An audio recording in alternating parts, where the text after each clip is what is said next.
Watching 19-year-old Kelly train, it's not hard to see she's got the determination of a champion. In the sport for the last 4 years, Kelly has built a reputation as a tournament fighter. In the Nationals in Sydney, Kelly competed as a heavyweight, despite the fact she is 4 kilos below the division, taking on fighters well beyond her experience. Well, they first looked at me and said, "Oh, she's only a green belt, easy." I wiped them over.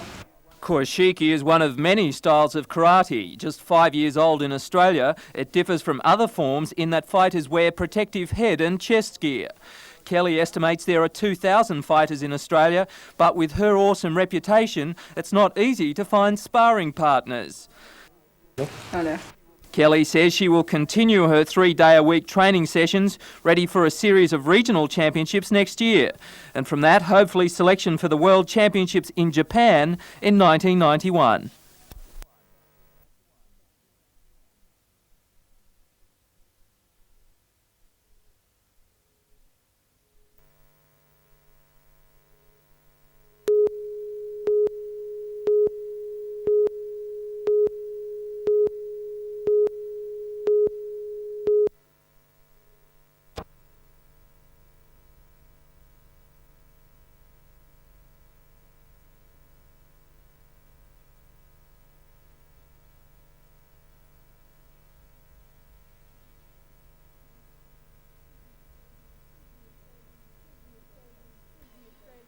The Australian twin of the Ghostbusters 2 mobile has been in Newcastle since Monday. Its mission, zapping ghosts.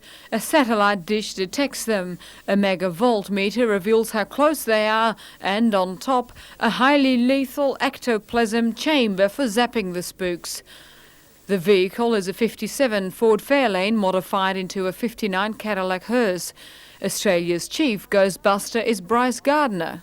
I zap them with some of the guns I've got. Do you have different ways of killing ghosts? Oh, we certainly do. We can use the zapper, you know. We can even change the sound. It depends upon which reacts better against the ghosts as we go along. Which sound works better for Newcastle ghosts? I think the high-pitched one at the moment, that's the go. Ghostbusters 2 has also raised $200,000 for Earth Foundation Australia, an organisation trying to help the environment by selling ghost survival kits. The vehicle's been touring Australia for the past 2 months and will complete its fundraising and ghost zapping mission by December 31.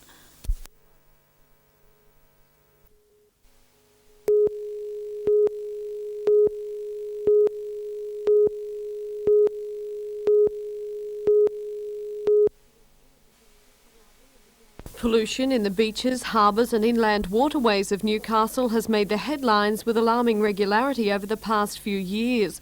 Just 3 weeks ago, City Council uncovered a pipe pumping sewage and warm water onto Newcastle Beach, the very week the city was hosting the nation's richest surfing carnival. Despite thorough investigations, the source of the warm water has never been found. Yet Newcastle has been bypassed by the state government in the new $6 billion clean-up plan.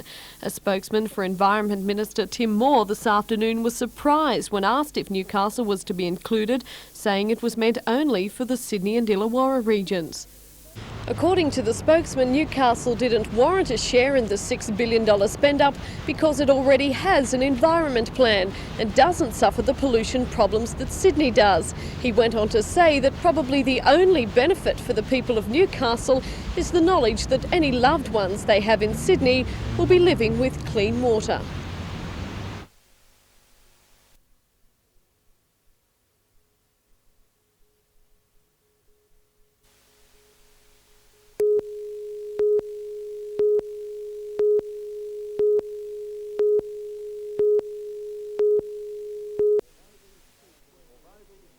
Although these troops weren't directly involved in February's firing range accident, they did close a chapter of the story when they officially thanked the Westpac rescue helicopter for its part in the drama. 15 soldiers were wounded when a grenade which had been lying undetected on a live firing range exploded. The incident led to a lengthy military inquiry which concluded in April, but the findings weren't made public until today. The inquiry exonerated all instructors involved in the incident and made special mention of the troops for their prompt first aid procedures.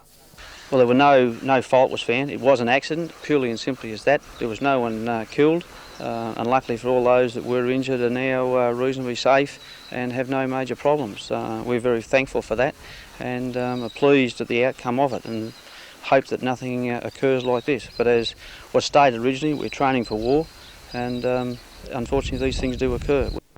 After the accident, the Westpac rescue helicopter ferried one of the injured troops from Singleton Base Hospital to Royal Newcastle Hospital. Today, the Army said thank you by giving a $1,500 donation towards the Angel One appeal. On behalf of all the diggers at New Depot Company, raise this money because we know what a good job you blokes do. The use of a civilian helicopter to provide emergency services to the Army raised questions about the military's ability to look after its own. However, Major Robinson says the Army calls on a RAF helicopter to carry out emergency flights, but on that occasion the helicopter was on another mission. The Westpac chopper was playing a backup role. Both helicopters were placed on standby, but the RAAF one was away doing something else, and the need arose that we needed to transport one of the blokes from Singleton Hospital because of his injuries to Newcastle, and the Westpac helicopter was brought in to do that and did it very well, and which we're most thankful about.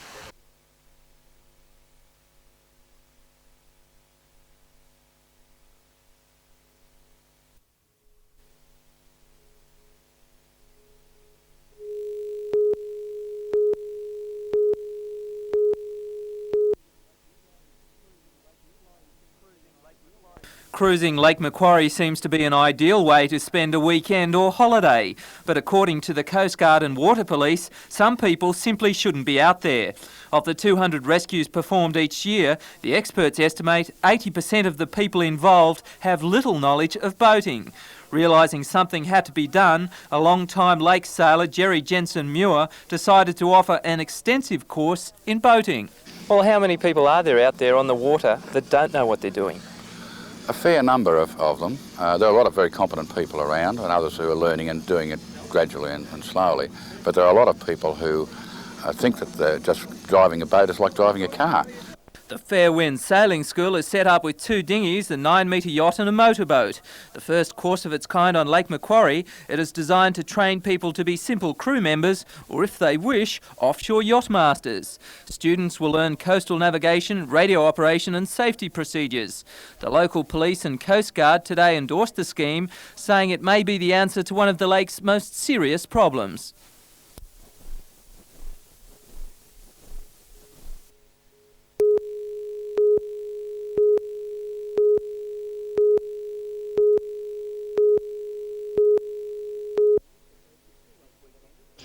This weekend is the first of 2 Oak development camps, and there's not only players from Newcastle and the Hunter Valley, but a couple of lads from Coffs Harbour and Berringen on scholarship.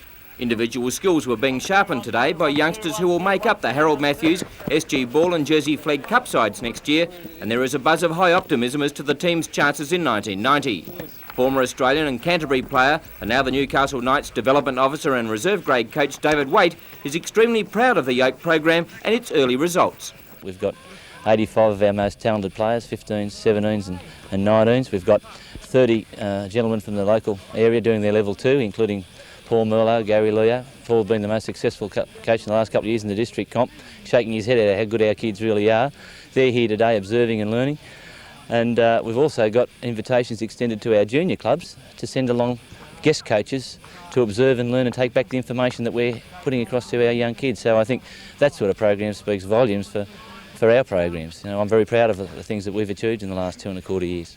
For many of these young players, this weekend is the start of a football career that could see some of them reach the dizzy heights of top representative league. And for David Waite, he hopes to see a lot of them wear the red and blue colours of Newcastle. I hope they're to play for the Knights. That's what it's all about. We want them to aspire to play for their local club. We believe we've got talent here that will once again resurrect that terrific tradition we've got of producing international footballers, and I'm sure if people from out there could get a copy of our program and check off the names as they go through in the next 5 to 10 years, we'll have some.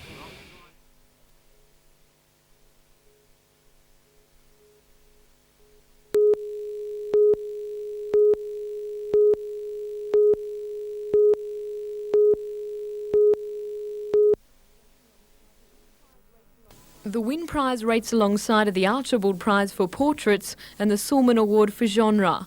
From more than 600 entries Australia-wide, only 30 are chosen to contest the prize. This year, 3 of those artists who were selected are well known in the Hunter Valley. Their works are often on display at the Cooks Hill Gallery. David Van Newman's Lake Jindabyne has been chosen, and so too has John Earl's Newcastle Beach. They join Central Coast artist Neil Taylor, who submitted this painting titled Gulls at Maitland Bay. The 3 works are on display at the New South Wales Art Gallery and will be judged later this week. However, for the artists, selection for the Wynne Prize is an accomplishment in itself. In the past, the award has been won by such artists as William Dobell and Hans Hyson.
In 3 weeks, the Lambton-New Lambton area has seen 14 robberies. The most recent raid was in Carrington Parade last Friday, with thieves netting goods worth $20,000. As police work through each case, their investigations reveal recurring trends. The pattern is that there have been majority of the daylight robberies.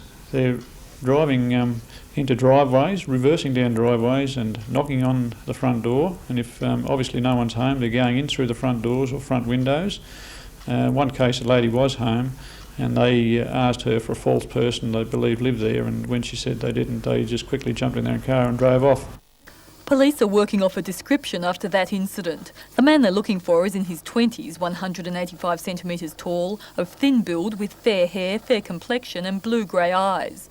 It's believed this man is a member of the gang responsible for the daylight raids. Meantime, a determined police operation is underway to foil the thieves. We have increased our police patrols. We have assistance from the Special Operations Group from Newcastle, and highway patrol cars currently working in the Hamilton-Mayfield areas on this operation to bring these people to justice. Police ask the public to report any strange vehicles, especially if they're seen reversing into a neighbour's driveway. Any information they say may help in their inquiries. Anything suspicious, please don't just think about it. If it's suspicious to you, ring the police.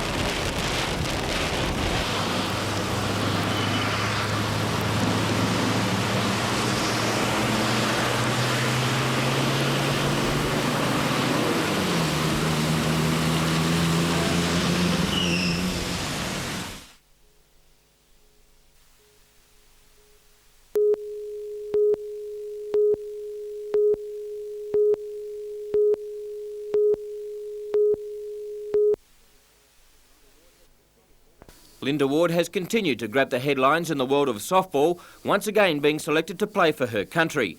Guy Waters showed great improvement during '89, winning the light heavyweight Commonwealth boxing title in good style, while his brother Troy failed by the barest of margins to achieve a lifetime ambition, win a world title, but he was successful defending his Commonwealth crown. Craig Chapman is off to Auckland with the Australian cycling team to compete in the Commonwealth Games of 1990, and he won his stage of the Commonwealth Cycling Classic in front of his hometown.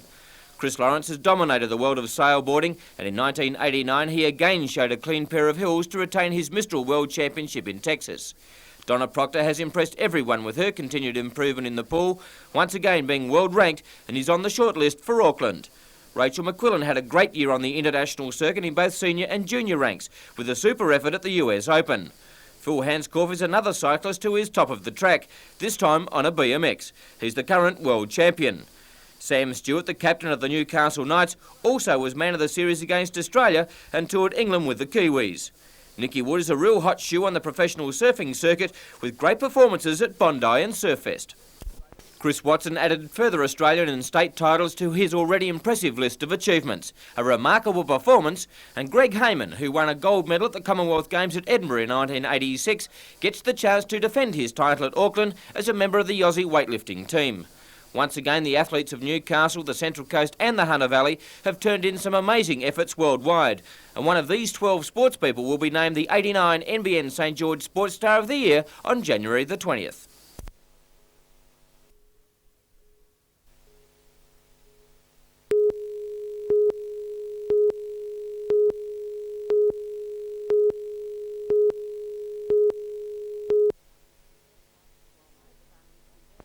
While most families do their fighting in private, the Aspins, Australia's leading stunt family, get a kick out of doing it in public.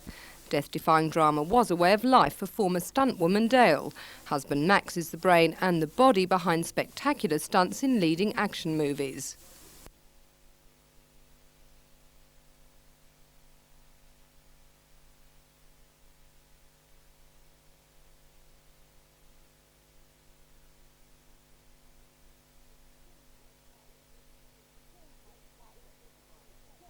Patch. Get him, Patch. Get him. Get him, Patch. Get him. Sketchy, Patch. Get him. Get him, boy. Pull him down. Get him, boy. Determined not to be left out are the family's pets. Patch is just one of 300 that appear regularly on screens worldwide. Dale had to give up stunts after breaking her back during a dramatic high-rise fall for the movie Starstruck. Though told she'd never walk again, she battled her way back to mobility and took on animal training instead. Dale's brood covers a large portion of the animal world, from these sheep, who starred in Young Einstein, to more exotically, Rosie the camel, of Burke and Wills fame.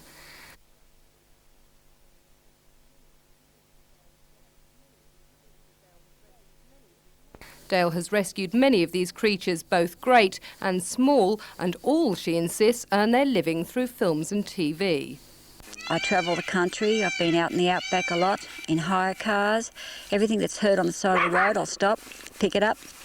Possum, kangaroo, whatever it may be. If it's got a joey, whatever in its pouch, goes straight down the front of my shirt. And if I've got to get on a plane, it's still down there when I travel home.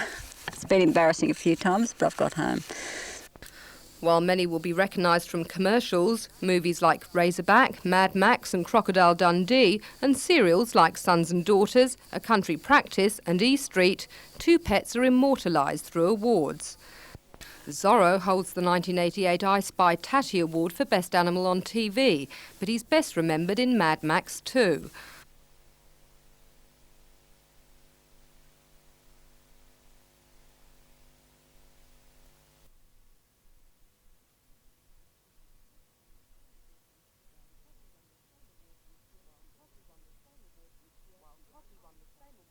While Cocky won the same award this year for Young Einstein.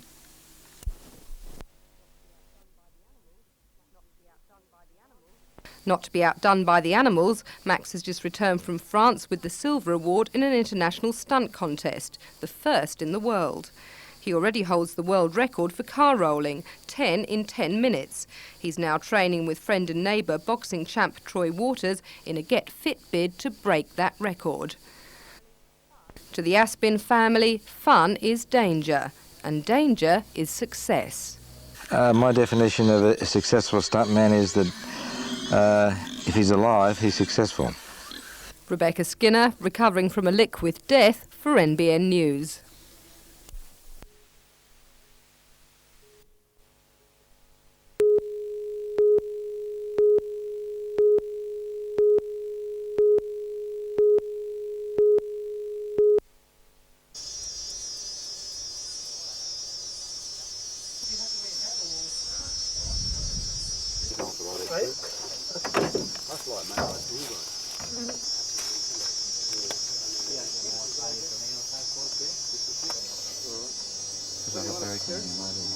That'll do.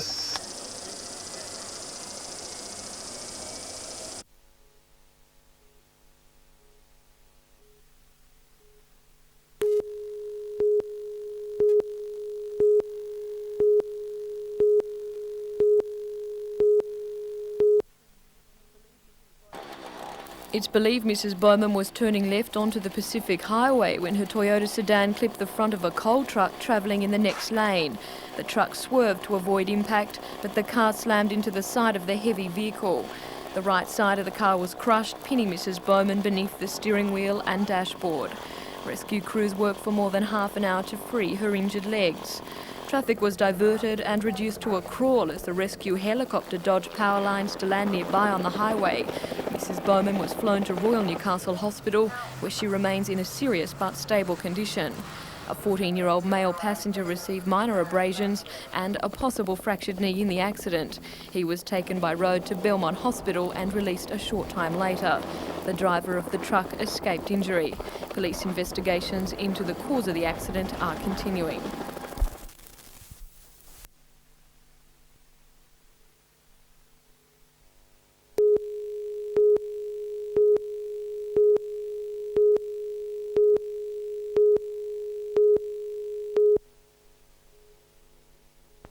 This is the old sewerage plant, with a pumping station built during the Depression of the mid-30s and a screening system that is well and truly outdated. The new $5 million pumping station is part of the $44 million plant update, and it doubles the capacity for effluent at the wastewater treatment works. The ocean outfall was commissioned in May, and the new pumping station and screen house aims at improving the water quality at Newcastle beaches. No longer will sewage be diverted to the old outfall near Merriweather Baths during extreme wet weather. Environmentally, it means that about 4 times the amount of material is being screened out of the sewerage that goes into the sea as was being screened out using the old screens. These are significant breakthroughs in screening technology. It's the best in Australia. The Sydney Board is starting the process of fitting this sort of screening to our own system there. New to the system are grit removal tanks, which prevent silting up of the ocean outfall. Today, Tim Moore said it's hoped the installation of the secondary treatment plant could be brought forward for the 1992 summer season. But he also said current high-tech research could overtake even the most modern plants in the country. Well, I think it'll make a difference to our attitude to sewage treatment throughout Australia. The Greiner government is being quite radically aggressive in requiring the Sydney Water Board to undertake experimentation in sewage technology. Some of the things that we're looking at in Sydney will potentially revolutionise sewage treatment around the world.